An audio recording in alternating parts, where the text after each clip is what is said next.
प्रिय विद्यार्थियों नमस्कार। मैं बलवीर रोयल हमारे यूट्यूब चैनल पर आपका स्वागत करता हूं।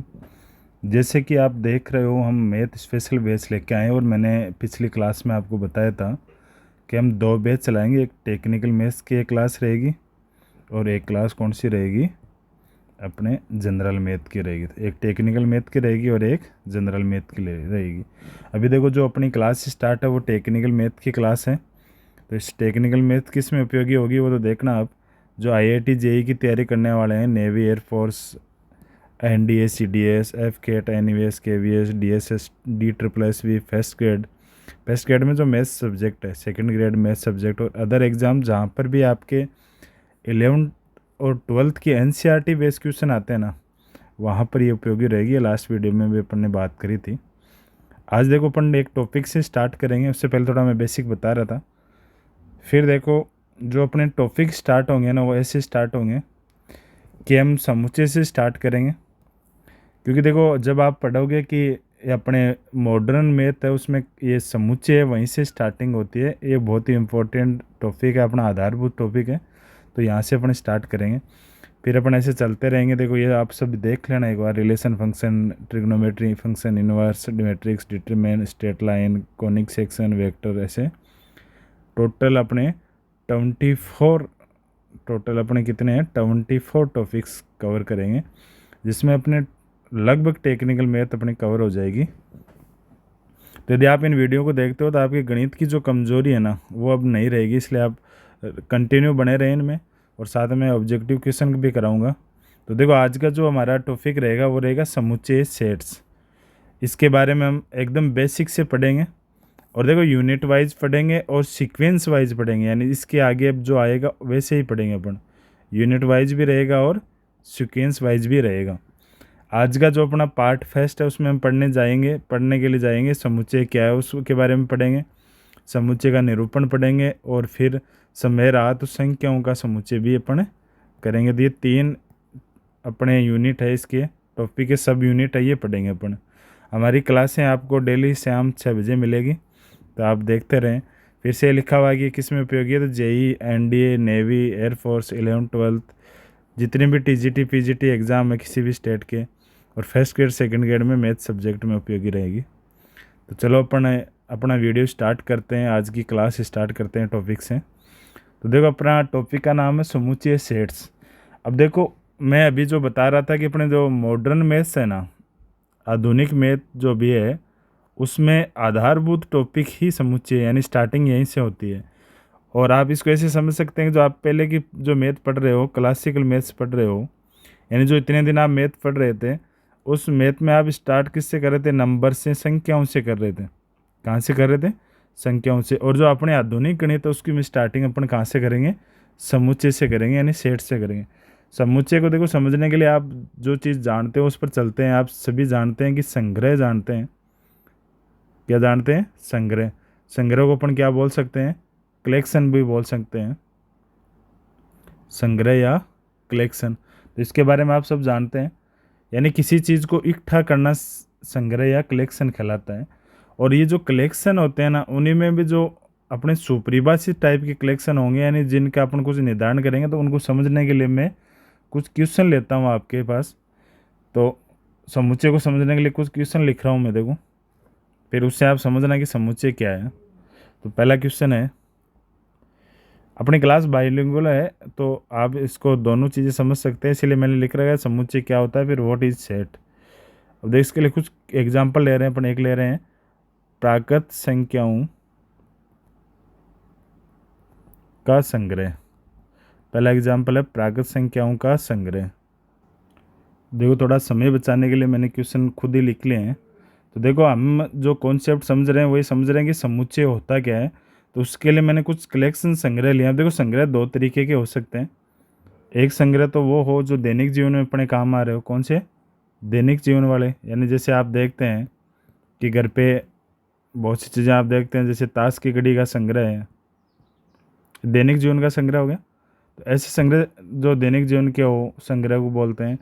और दूसरे संग्रह जो हैं जो गणित के संग्रह हो, जैसे प्राकृत संख्याओं का संग्रह, इस टाइप के, यानी कौन से, प्राकृत संख्याओं का संग्रह। अब ये सभी संग्रह ज़रूरी नहीं है कि अपने समुच्चय हो, तो उसके लिए कुछ शर्तें होती है, तो वो अपन समझते हैं। देखो, उसके लिए मैंने क्या किया कि समुच्चय क्या होता है उसके लिए पढ़ने लिए हैं, ये 5 एग्जाम्पल लिए हैं, तो इनको देखो आप अच्छे से समझना।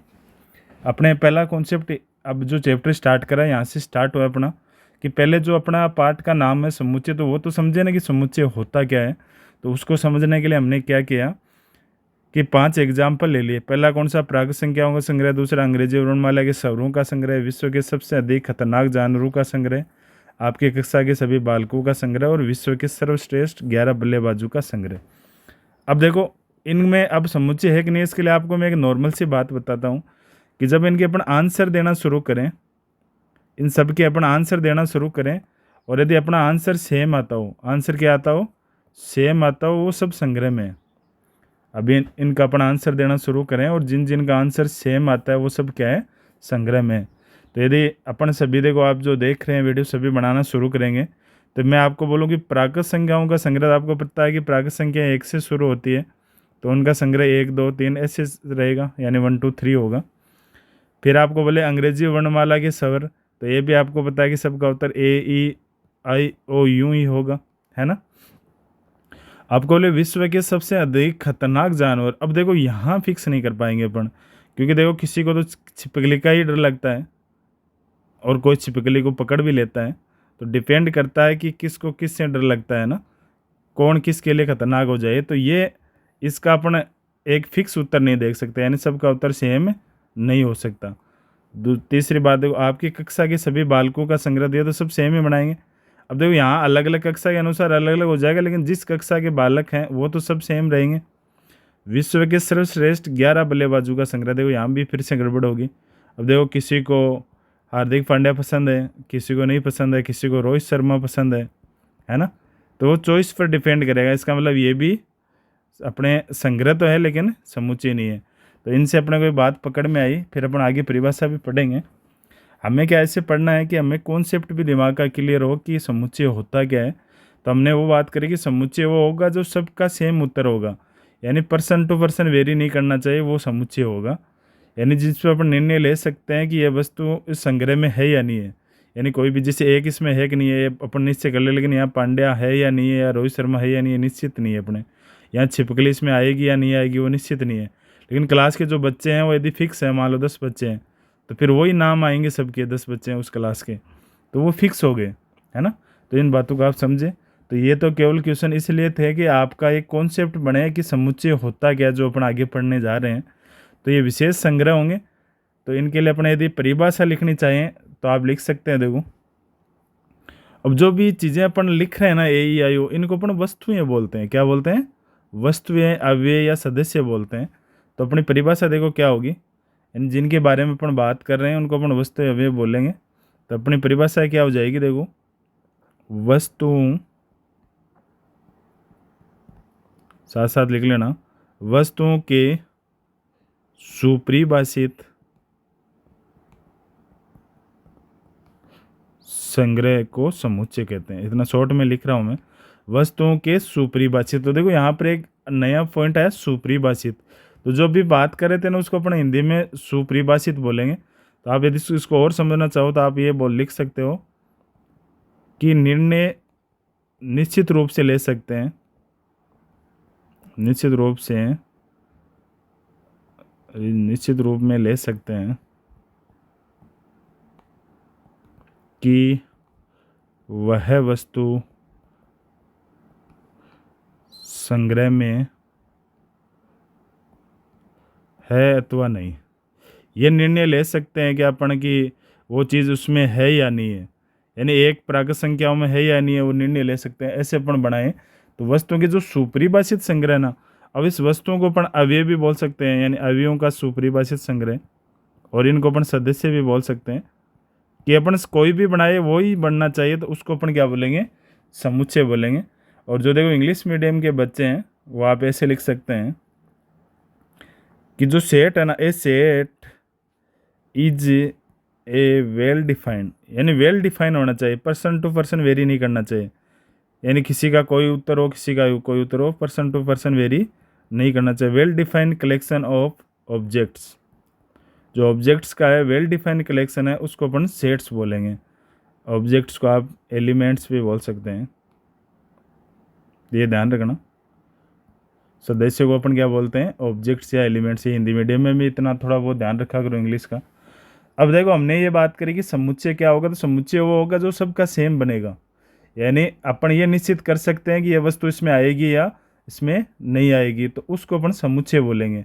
ऐसा संग्रह जिसमें अपन ये डिसीजन कर सकते हैं कि यह वस्तु इसमें आएगी या इसमें ये नहीं आएगी, उसको अपन समुच्चय बोलेंगे। अब देखो इसके आगे अपन एक अगला पॉइंट पढ़ते हैं। उसके अंदर देखना क्या होगा कि अब अपन ने समुच्चय तो पढ़ लिया कि समुच्चय क्या है। अब देखो समुच्चय क्या है, तो ये तो पढ़ने के बाद में जो उसको चीज़ समुच्चय है तो उसका कुछ ना कुछ नाम होगा। तो जो इसका नामकरण होता है ना अपन, उसका नामकरण, समुच्चय का जो नामकरण है वो अपन किस में लिखते हैं, कैपिटल ABCD में लिखते हैं। ABCD ऐसे लिखते हैं, डॉट डॉट। ये कभी ख़त्म नहीं होगा, जैसे A1 A2 ऐसे लिखना शुरू कर दिया, ज़्यादा हो तो फिर B1 B2 ऐसे चलता रहेगा ये। तो समुच्चय का नामकरण आप ये ध्यान रखेंगे कि कैपिटल ABCD में लिखेंगे। दूसरा बात, इस समुच्चय के अंदर जो चीज़ें आती हैं उनको अपन वस्तु या अवयव बोलते हैं। जो अवयवों का नामकरण है ना, वो अपन जनरली सामान्यतः ही बड़े ABCD में भी आपको मिल सकते हैं। सामान्यतः अपन किस में लिखेंगे, छोटी ABCD में लिखेंगे, ABCDE ऐसे, ध्यान रखना। और तीसरी बात, एक चीज़ और ध्यान रखना कि समुच्चय का अपन जो इनको लिखते हैं ना, वो उस कर्ली ब्रैकेट में यानी मझले कोष्ठक के अंदर लिखते हैं समुच्चय को। इसके अंदर लिखेंगे अवयव, इसके अंदर क्या आएंगे, अवयव आएंगे, ठीक है। नाम किस में होगा, कैपिटल ABCD में होगा, है ना, ये ध्यान रखना। तो इतनी बात अपन ने पढ़ी। अब देखो ये तो इसके लिखने के तरीके हैं। तो अब कोई पूछे कि सर लिखने के कितने तरीके हो सकते हैं, तो समुच्चय को लिखने या निरूपण करने के अपने पास कितने तरीके हैं बताओ, 2 तरीके हैं। समुच्चय के निरूपण के कितने तरीके हैं अपने पास, 2 तरीके हैं। यानी रिप्रेजेंटेशन ऑफ सेट्स कितने हैं, 2 तरीके से अपन लिख सकते हैं। लिखेंगे कैसे, कर्ली ब्रैकेट में लिखेंगे, ये ध्यान रखना। दोनों ही तरीके में कर्ली ब्रैकेट में लिखेंगे। नामकरण कैसे होगा, अभी बात करी थी, समुच्चय का नामकरण कैसे होगा बताओ, बड़ी ABCD में। तो समुच्चय का नामकरण क्या होगा, कैपिटल लेटर में होगा। किस में नाम होगा, कैपिटल लेटर में, ऐसे चलता रहेगा। और जो इसके अंदर आएंगे समुच्चय में, जो इस कर्ली ब्रैकेट में आएंगे मझले कोष्ठक में, जो अवयव आएंगे उनका नामकरण कैसे होगा, तो उनका नामकरण स्मॉल ABCD में होगा। किस में होगा, स्मॉल ABCD में होगा। अब बात देखना, इसके जो 2 तरीके हैं ना वो कैसे होते हैं, तो उनको समझना। देखो उनके अलग अलग नाम है हिंदी के अंदर, इंग्लिश में ज़्यादा नाम नहीं है लेकिन हिंदी में बहुत ज़्यादा नाम है। तो नाम मैं लिख रहा हूँ एक बार, देखो। तो समुच्चय के निरूपण यानी किस तरीके से लिख सकते हैं, तो 2 तरीके से लिख सकते हैं। कौन कौन से तरीके हैं, पहला तरीका है उसका नाम है रोस्टर। दूसरा इसको अपन बोलते हैं रोस्टर रूप बोल दो, या अव्यय रूप बोल दो, या बोल दो सारणीबद्ध रूप। ये 3 नाम है इसके। ज़्यादा फेमस नाम रोस्टर मिलेगा आपको, ये इंग्लिश में भी रोस्टर ही बोलते हैं इसको। तो इसको अपन या तो लिख सकते हैं रोस्टर मेथड, थोड़ा इंग्लिश हिंदी में अपन टर्मिनोलॉजी चलेंगे जिससे कि हर बच्चे की ये समझ में आए। या इसको अपन टेबुलर फॉर्म भी बोलते हैं। क्या बोलते हैं, टेबुलर फॉर्म, अभी बात करेंगे क्यों बोलते हैं ऐसे। दूसरा जो निरूपण है, ये नाम याद रखें आप। पहले जब अपने स्टार्ट कर रहे हैं तो नए नए नाम कॉन्सेप्ट आएंगे तो उनको याद करेंगे, धीरे धीरे और अच्छा समझ में आता रहेगा फिर अपने, क्योंकि वो कॉन्सेप्ट फिर क्लियर हो जाएगा अपना। तो समुच्चय निर्माण या नियम रूप बोलते हैं। इंग्लिश में जब बात करें अपन तो इसको बोलेंगे सेट बिल्डर मेथड। दूसरा नाम भी लिख सकते हैं अपन, रूल फॉर्म बोल सकते हैं, नियम रूप है ना, इसलिए रूल फॉर्म भी बोल सकते हैं। तो पहला तो काम अपना ये है कि आप ये याद करें कि समुच्चय का नामकरण बड़ी ABCD में लिखते हैं और अवयवों का नामकरण स्मॉल ABCD में। अब जो लिखने का तरीका है वो अपने पास 2 हैं। लिखते किस में है, कर्ली ब्रैकेट में लिखते हैं दोनों को ही, लेकिन लिखने के 2 तरीके हैं, एक तो रोस्टर अव्यय या सारणीबद्ध रूप, और दूसरा समुच्चय निर्माण या नियम रूप। अब देखो इनमें कैसे लिखते हैं, तो उसके लिए मैं थोड़ा सा आपको बताता हूँ। जब अपन इसमें रोस्टर रूप में लिखेंगे तो अवयवों को अपन सूचीबद्ध करेंगे। क्या करेंगे, अवयवों को सूचीबद्ध करेंगे। पहली बात तो जो अवयव लिखेंगे अपन अंदर तो अवयवों को सूचीबद्ध करेंगे। थोड़ा ध्यान रखना, नियम लिखा रहा हूँ मैं। अवयवों को सूचीबद्ध करेंगे, अर्धविराम लगाकर अलग अलग करेंगे, सेपरेट करेंगे इनको अर्धविराम से। तो अर्धविराम से सेपरेट यानी पृथक करेंगे। मझले कोष्टक में लिखेंगे, ये तो पता ही है आपको। तो मझले कोष्टक के भीतर लिखेंगे, शॉर्ट में लिख रहा हूँ मैं। अब दो बातें और ध्यान रखनी है, ये इम्पोर्टेंट है। कौन सी? पुनरावृत्ति नहीं करेंगे, यानी कोई भी अभी 2 बार आया हुआ ना, तो इसमें रोस्टर रूप में जब आप लिखते हो तो उसको 1 बार ही लिखेंगे। दूसरी बात, क्रम का महत्व नहीं है इसमें। किसका महत्व नहीं है? क्रम का महत्व नहीं है। इस कॉन्सेप्ट के बाद में इस टाइप की जो भी प्रश्न आप करोगे वो सब प्रश्न आपके सही हो जाएंगे, चाहे किसी भी बुक के प्रश्न हो। इतनी बातों का आप ध्यान रखें। अब देखो, जैसे आप ऊपर पढ़ के आए थे प्राकृत संख्याओं का संग्रह, तो इसको प्राकृत संख्याओं पर अंग्रेजी में नेचुरल नंबर्स बोलते हैं। तो इसको यदि अपन दर्शाएं तो कैपिटल एन से दिखा सकते हैं। मैं डबल लाइन इसलिए ले रहा हूँ कि संग्रह को दिखा रहे हैं अपन, तो इस ABCD वाला एन से थोड़ा डिफरेंट हो, इसलिए अपन डबल लाइन ले ली है दिखाने के लिए। और आप कैपिटल एन भी लिख सकते हैं। तो ये नेचुरल नंबर हो गया। अब अपन लिखते किस में? मझले कोष्टक में, बराबर मझला कोष्टक में। फिर देखो, अवयवों को सेपरेट इसके कॉमा के साथ लिखेंगे। और कुछ अवयव ऐसे, कोई समुच्चय ऐसा हो जिसमें एक खत्म ही नहीं हो तो 3 बिंदु लगा देते हैं। इस अन 3 बिंदु बोलते हैं, यानी कंटिन्यू चल रहा है। तो ये समझ में आया आपको? ये होता है इसका रोस्टर फॉर्म। जैसे जनरली मालूम है, कोई एक समुच्चय ले लिया ए और उसके 2 अवयव ले लेता है, उसमें 2 और 3, तो ये भी एक समुच्चय हो गया। नियम का पालन हो रहा है। देखो, बड़ी ABCD में लिख रहे हैं, कर्ली ब्रैकेट लगा रहे हैं और बीच में अवयव लिख रहे हैं, उनके सेपरेट कर रहे हैं। कोई भी अवयव रिपीट नहीं है ना। और क्रम का महत्व नहीं है। इसका मतलब ये है कि इस एक को आप ऐसे भी लिख सकते हो, A बराबर 3 2 भी लिख सकते हो, उससे कोई फर्क पड़ेगा नहीं हमारे, ध्यान रखना। अब दूसरा जो रूप है उसमें कैसे लिखते हैं, तो ये थोड़ा इंपॉर्टेंट हो जाता है अपने लिए। तो इसके लिए देखो ध्यान रखना, पहला नियम तो ये ध्यान रखना कि जो भी अवयव है ना, उनमें अपन पहले ये देखेंगे कि कौन सा नियम लग रहा है। तो अपन लिख देते हैं कि सभी अवयवों में एक सर्वनिष्ठ, मैं एकदम बेसिक से पढ़ा रहा हूँ इसलिए ये लिखा रहा हूँ ये बातें। जो कंपटीशन के बच्चे हैं थोड़ा स्पीड में वीडियो को देखें। सभी अवयवों में एक सर्वनिष्ठ गुणधर्म होता है जो समूचे से बाहर के अवयव है ना, समूचे से बाहर के किसी अवयव में नहीं है। ऐसा एक गुणधर्म अपन देखेंगे जो केवल इन्हीं में लगेगा, इनके बाहर किसी भी अवयव में नहीं लगेगा, है ना। तो देखो कैसे लिखते हैं, और लिखने का तरीका मैं आपको लिख के बताता हूँ। देखो तो समझना, ध्यान देना। मान लो इस नेचुरल नंबर को ही अपने को उस रूप में लिखना हो। अब क्या अपने कुछ क्वेश्चन ऐसे आएंगे कि रोस्टर रूप में दिया हुआ होगा और समुच्चय निर्माण रूप में अपने को लिखना होगा, तो ये ध्यान रखें अपन थोड़ा। अब देखो इसमें ही लिखना हो तो अपन क्या करेंगे कि देखो नामकरण तो वही होता है, कैपिटल एन ही लिख दिया अपन ने, नेचुरल नंबर का है, बराबर लगा ही दिया, कर्ली ब्रैकेट तो कोई दिक्कत नहीं है। अब क्या होता है कि जो जितने भी इसके अवयव है ना, उन सब अवयव को एक बार अपन अक्स मानेंगे। क्या मानेंगे? अक्स मानेंगे। इन सब अवयवों को एक बार अपन, जो जितने भी इसके अवयव है ना, उन सब अवयवों को एक बार अपन अक्स मानेंगे। तो मैंने इन सब अवयवों को क्या मान लिया? अक्स मान लिया। क्या मान लिया? अक्स। तो देखो ये सब अक्स हो गए, सभी क्या हो गए? अक्स। एक चर है, कुछ नहीं है और। तो अब अक्स बताना पड़ेगा क्या है, तो अपन ने माना कि ये सब क्या है?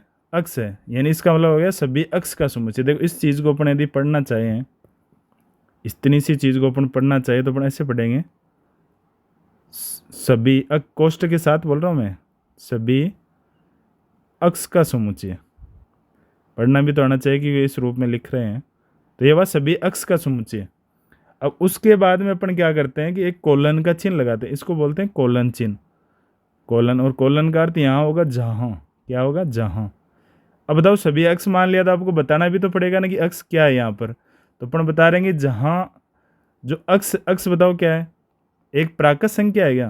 अक्स क्या है? एक प्राकृत संख्या है। एक सर्वनिष्ठ गुणधर्म ढूंढ लिया ना अपन ने भाई। ये और जगह नहीं लगेगा जो प्राकृत संख्या का यहाँ लग रहा है, ये प्राकृत संख्या में ही लगेगा।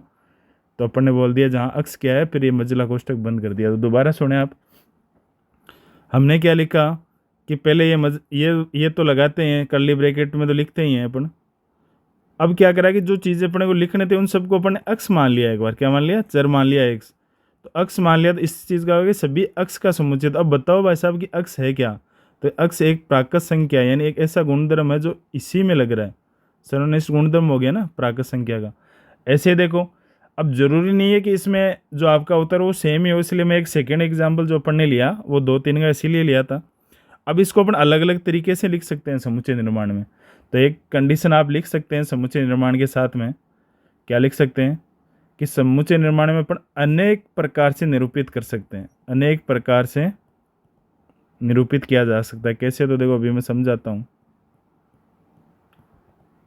अब देखो फिर भी आपके कोई कॉन्सेप्ट क्लियर नहीं हुआ हो तो जब इसके आगे क्वेश्चन आएंगे तो उसमें आपके क्लियर होते रहेंगे। मैं इतनी थ्योरी कराने के बाद में उससे संबंधित क्वेश्चन लेके आऊँगा, तो आप मस्त रहें और वीडियो देखते रहें।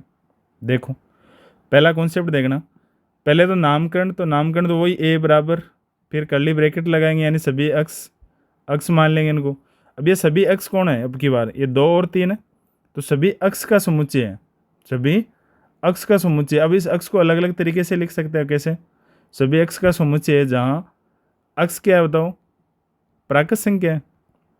मैंने मान लिया कि प्राकृत संख्या अब पूरी तो नहीं है, 2 और 3 ही है, तो आपको बताना पड़ेगी कौन सी प्राकृत संख्या। तो तथा अक्स का मान 2 या 2 से बड़ा है और 3 से छोटा। ये लिखने का तरीका अभी आपको नहीं आ रहा हो तो आगे इसको अपन बहुत अच्छे से पढ़ेंगे। एक बार आप देखें बस। देखो इसको दूसरे तरीके से अपन लिखना चाहिए, मैं समुच्चय बी ले लिया मैंने, तो मैंने लिख दिया। अब देखो इस अक्स को जरूरी थोड़ी अक्स तरी माने, अपन वाई चर मान लें, तो इन 2-3 को अपन ने वाई मान लिया, तो सभी वाई का समुच्चय है, सभी वाई का समुच्चय। तो बताओ कि वाई क्या है, तो वाई एक क्या है, प्राकृत संख्या। मैं अलग अलग तरीके से लिख रहा हूँ इसलिए अक्स को वाई में बदला मैंने। प्राकृत संख्या है, कौन सी प्राकृत संख्या है, 2 ही तो है अपने पास, जो 6 को विभाजित करती है। किसको विभाजित करती है, 6 को विभाजित करती है। अब देखो 6 को विभाजित करने में तो 1 भी आता है, इसलिए अपने को बताना पड़ेगा तथा जो 1 और 6 के बीच में यानी 1 शामिल नहीं है। अब देखो ये बात आपकी दिक्कत कर रही है तो आगे रियल नंबरों के समुच्चय में इनको पढ़ेंगे अपन, एक बार आप ऐसे नॉर्मली समझें। अब देखो इस समीकरण के रूप में लिखना चाहिए, तो अपन ने मान लिया, अगला मान लो सभी जेड का समुच्चय मान लिया, इन सबको जेड सर मान लिया। तो अब बताओ कि जेड क्या है, तो अपन ने बोला कि सभी जेड का समुच्चय जहाँ जेड क्या है, x square minus 5x plus 6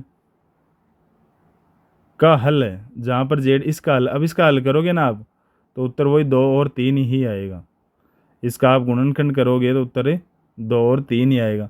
तो इससे अपने एक बात साबित कर सकते हैं कि जो ये अपना जो रूप है ना, कौन सा रूप, समुच्चय निर्माण रूप है ना, इसको अपन अनेक प्रकार से निरूपित कर सकते हैं। ये बात आपकी समझ में आई। अब इसमें देखो आगे अपन चलते हैं अगले कॉन्सेप्ट पे। देखो अगले कॉन्सेप्ट से जाने से पहले मैं आपको एक बात बता दूं कि जब आप क्वेश्चन करोगे तो कुछ क्वेश्चन आपको ये मिलेंगे जिनको रोस्टर रूप में दिया हुआ होगा और समुच्चय निर्माण में बदलना होगा, और समुच्चय निर्माण में दिया होगा तो रोस्टर रूप में आपको बदलना होगा। तो उसमें आपको समझ में आ रहा होगा, इनको तो आपको ऐसे लिखना है। ये तो रोस्टर रूप में है जो सीधे अपने को अंक टाइप दिख रहे हैं, और जो लैंग्वेज टाइप दिख रहे हैं ना, जिनमें गुणद्रव्य टाइप दिया हुआ है, वो सब क्या है, समुच्चय निर्माण रूप है। अब अपने अगले कॉन्सेप्ट पे चलते हैं। अब देखो जो अगला कॉन्सेप्ट अपना है ना, वो है कि कॉन्सेप्ट ऑफ एप्सिलॉन, और इसको अपन ऐसे भी लिख सकते हैं, अगला अपने लिखा हुआ है एप्सिलॉन नॉट, ये एप्सिलॉन है ऐसे। अब देखो ये कॉन्सेप्ट क्या है अपना, इसको समझना थोड़ा। देखो अब देखो कॉन्सेप्ट ऑफ एप्सिलॉन, इसका मतलब क्या है कि जैसे आप पहले ओपन पर्सन थे ना अपने, भाई समुच्चय है कि नहीं है, उसमें एक पर्सन ये था कि अंग्रेजी वर्णमाला के सभी स्वरों का समुच्चय।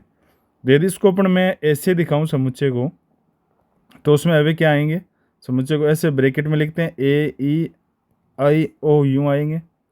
अब ये बिलोंग्स टू का कॉन्सेप्ट है ना, ये इस एप्सिलॉन बोलते हैं, इसका अर्थ होता है, इसको अपन क्या बोलते हैं, एप्सिलॉन बोलते हैं,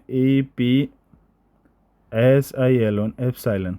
इसका मतलब क्या होता है कि कोई चीज़ यदि इसमें है तब तो अपन बोलते हैं कि वो इस समुच्चय में है। इसको अपन ये बोलेंगे, जैसे ए इसमें है तो मैं ए फिर इसका चिन्ह लगाऊंगा एप्सिलॉन का और यहाँ लिख दूंगा ए। इसका मतलब क्या हुआ कि ये स्मॉल ए इस समुच्चय ए में है, तो इसको अपन लिखते हैं कि ए बिलोंग्स टू ए। इस एप्सिलॉन का अर्थ क्या हो गया यहाँ पर, बिलोंग्स टू हो गया। तो मैं यहाँ लिख देता हूँ, देखो जब कोई चीज़ उसमें है तो उसको तो अपन क्या लिखते हैं कि वो उसका अव्यय है, हिंदी में तो अपन बोलेंगे अव्यय है। देखो ए उसका, इस समुच्चय ए का अव्यय है क्या, है। और इंग्लिश अपन ज़्यादातर इसका उपयोग इंग्लिश में करते हैं तो अपन बोलते हैं बिलोंग्स टू, यानी ए बिलोंग्स टू कैपिटल ए, है ना। ऐसे देखो मैं यदि ई लिखूँ तो ई बिलोंग्स टू ए है क्या, है। लेकिन मैं लिखूँ बी तो बी बिलोंग्स टू ए है क्या, बताओ दानी। तो आप देखोगे कि जो बी है वो नॉट बिलोंग्स टू ए है। बी क्या है, नॉट बिलोंग्स टू, ये चिन्ह आ गया। तो इस चिन्ह का अर्थ क्या होता है, यानी ए बी अव्यय नहीं है इसका, तो अपन बोल क्या बोलेंगे, अव्यय नहीं है। ऐसे तो बोलेंगे बी अव्यय नहीं है किसका, ए का। अंग्रेजी में इसको अपन बोल रहे हैं तो अपन ऐसे बोल सकते हैं does not belong to, does not belongs to किससे, ए से डज नॉट बिलोंग्स टू बोल दिया ना, यानी इसका अव्यय नहीं है। देखो इसको और अच्छे से अपन समझने के लिए आप ऐसे भी समझ सकते हैं। अब ये प्रतीक चिन्ह देते हैं अपन, जैसे अब इसको मैं ऐसे लिखूं, इन दोनों बातों को मैं यदि लिखना चाहूँ दोबारा, तो आप देखो एक बार दोबारा लिख लेना, आपकी और अच्छा समझ में आए। तो देखो मैंने पहला कॉन्सेप्ट क्या लिखा था कि ये वाला लिखा था, इसका हिंदी में अपन यदि लिखना चाहे कि ए सदस्य है या अव्यय है किसका, कैपिटल ए का। तो इसको अपन प्रतीक चिन्ह में कैसे लिख रहे हैं, ए बिलोंग्स टू ए, यानी ए अव्यय है ए का। दूसरा अपन ने लिखा कि बी समुच्चय ए में नहीं है, बी नहीं है ना ए में, तो इसको अपन यदि प्रतीक रूप में लिखेंगे तो B does not belongs to, यानी अव्यय नहीं है किसका, ए का। अब इसको देखो और अच्छा समझने के लिए मैं आपको दो एग्जाम्पल और देता हूँ। देखो अब देखो, अभी आपने पढ़ा कि नेचुरल नंबर का जो समुच्चय है उस प्राकृत संख्याओं का समुच्चय नेचुरल नंबर कैपिटल एन से दिखा रहे थे।